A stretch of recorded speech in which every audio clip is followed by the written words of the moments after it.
All right, so when we look at section 9.1, we're on page 419, if you open up there.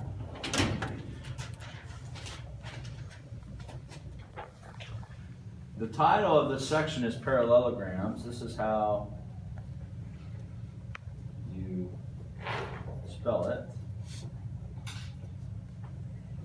Parallelograms. The name should tell you a lot. It's a special type of quadrilateral. So let's get the terminology out of the way. A quadrilateral is a four-sided polygon. And there are some characteristics about a parallelogram that we could discover, but today, just for expediency, I'm just going to share with you some of the different qualities, special unique qualities for parallelograms. All right, so first of all, I like to look at a parallelogram as a tilted over rectangle. So if we think of a rectangle, I know we're all familiar with a rectangle. If we think of a rectangle, all a parallelogram is a rectangle that's leaning over. You spelled rectangle wrong. We'll add a little C to that rectangle so we get everything right. All right, so kind of a tilted over rectangle. Now, some qualities of a parallelogram. Let's start with the first obvious one.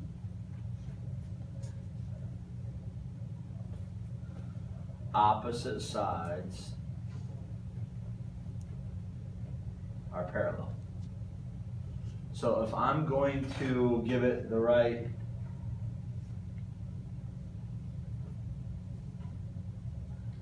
little denotions, that's what that looks like. So we have an arrow on top and an arrow on bottom. Okay.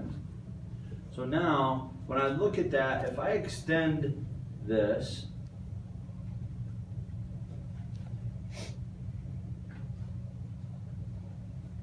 this should look familiar. Remember us doing problems with two lines of parallel, what angles are supplementary and what angles are complementary and all that? Okay, so then, if I only look at the inside of those two lines which are parallel, see if I can outline this. The parallelogram is this part right here. All right, so now, if you remember, if this was angle 1 and that was angle 2, and we know that the opposite sides are parallel, what's true about angle 1 and angle 2? What kind of angles are they? Same side interior angles. Angle 1 and angle 2 are same side interior angles. What do we know is true about same side interior angles? Anybody remember? Supplementary. They are supplementary, that's right. With the S's, alliteration, same side interior angles are supplementary. So we're going to transfer that understanding to parallelograms. And we're going to say it like this. Opposite sides are parallel, so here's another truth. Because the opposite sides are parallel, we're going to say it like this. Consecutive angles are supplementary. What do you think we mean by when we say consecutive angles? Madison, what do you think? They're next to each other. Yeah, if you're like working your way around a parallelogram, for instance, like this, here's another parallelogram. If we're working our way around, and I have angle 1, angle 2, angle 3, and angle 4, working our way around, angle 1 and angle 2 are what we would call consecutive.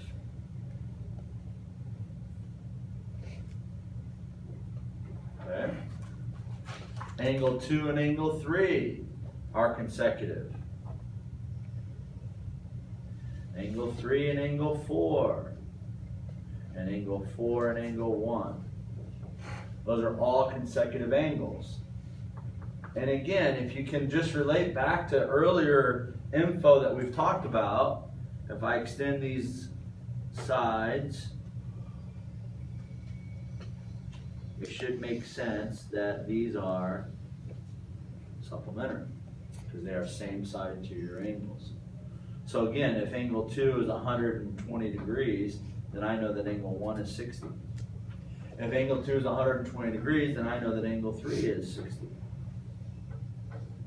So looking at that, thank you, Scott. So looking at that, if I have 120 degrees, 60 and 60, what do I know is true about angle 3 and angle 1? No, they're not complementary. Complementary means they would add up to be 90. They're congruent. They're congruent, always. That's another truth or conclusion that we can have for parallelograms. So let's make another one here. And we're going to call those opposite angles. They are congruent. Opposite angles are congruent. So angle 1 and angle 3, and angle 2 and angle 4. That's always the case. Angle 1 and angle 3, angle 2 and angle 4. Opposite angles.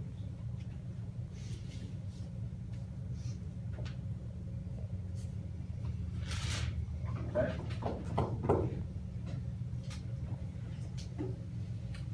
All right, so I kind of jumped over a few things that they referred to in the book, but there's a let me back up just a tad bit, and there's another thing that we know about rectangles. So go back to the beginning picture. What do we know about the opposite sides in rectangles? They're parallel, true. What else? What about their lengths? They're congruent, that's right. We know that this side is equal to this side, and this side is equal to this side. Okay, well, since this is just a tilted over rectangle, that's also true of parallelograms.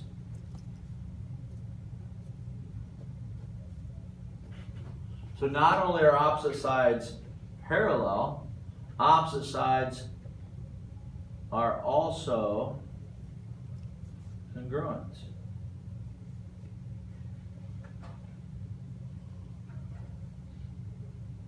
So by their name, they're parallel, but they take on a little bit of the characteristics of a rectangle, and that the opposite sides are congruent. Okay?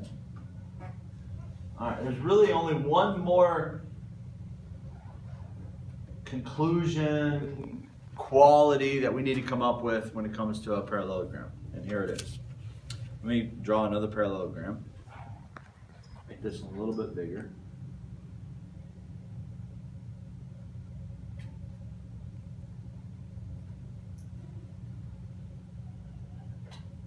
So there's a parallelogram, A, B, C, D. By the way, sometimes they'll denote a parallelogram like this. That's how they'll say, there's parallelogram A, B, C, D. And they'll just use like a basic little parallelogram symbol. Okay? So parallelogram A, B, C, D. Now, let me draw in the diagonals.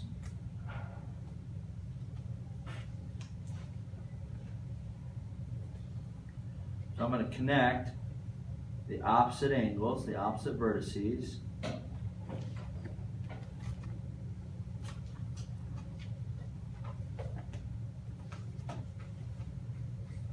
All right, so I've connected the diagonals.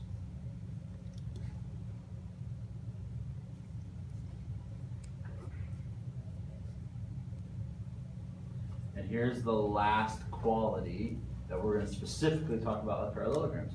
that the diagonals bisect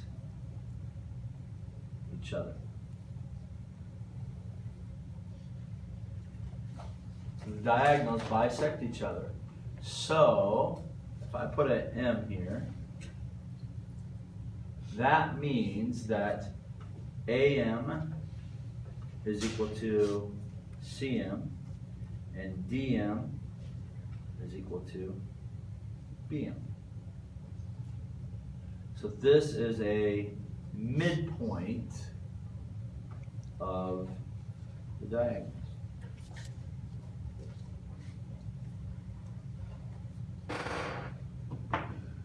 Going with me? Good? All right, so let's summarize all that we've talked about with parallelograms. So draw this in your notes, okay? Here we go. A big circle at the top. And write the word in it, parallelograms.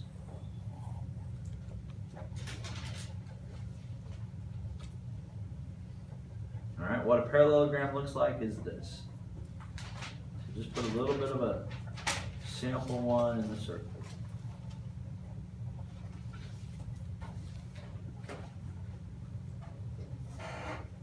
All right, got it?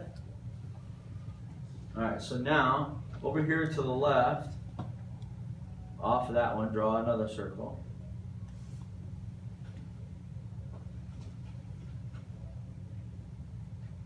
I'm going to label these sides real quick.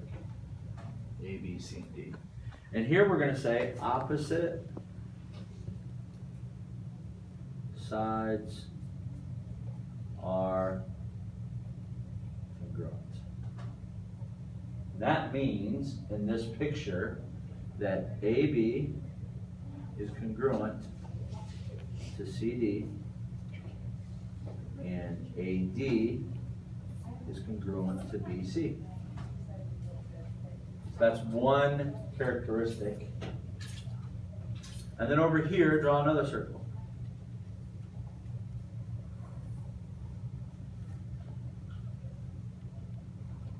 Here's the second thing that we've learned already.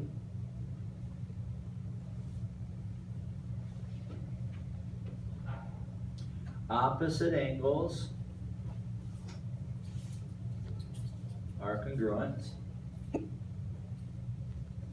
and consecutive angles are supplementary.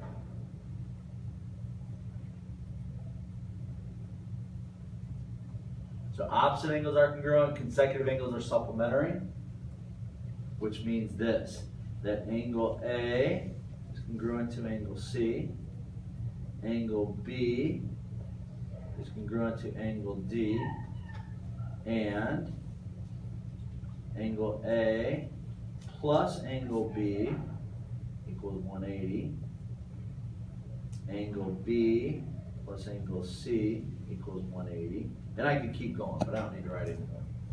Consecutive angles are supplementary. These are all the characteristics so far. Just in a quick review, one more.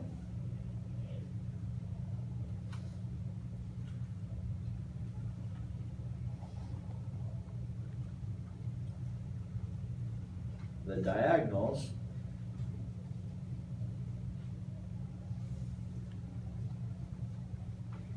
bisect each other.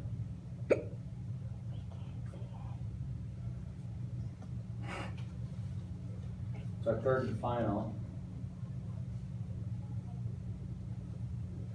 Okay, so then I didn't draw it in the original picture, and that's okay, but you know that AC and BD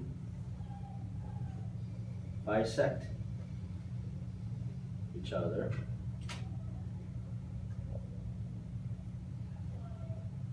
So if there were a midpoint there,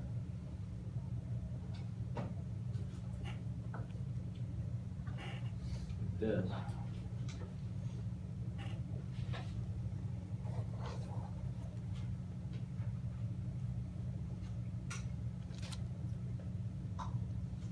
call that E. then we know